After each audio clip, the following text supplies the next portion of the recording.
قرآن میں بچے کی پیدائش کا ذکر۔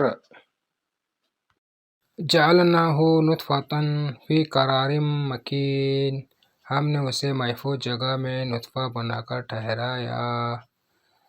ثم خلقنا النطفۃ علقۃ، پھر ہم نے نطفے کا خون کا لوتھڑا بنایا۔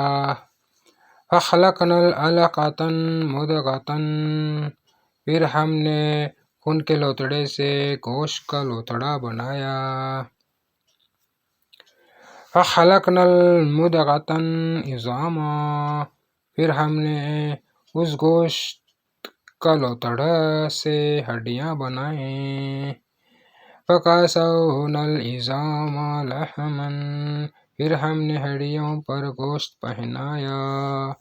ثم انشأناہ خلقا آخر، پھر اسے ایک نئی صورت میں بنا دیا۔ فتبارک اللہ احسن الخالقین، پس بڑا بابرکت ہے وہ اللہ جو بہترین خالق ہے۔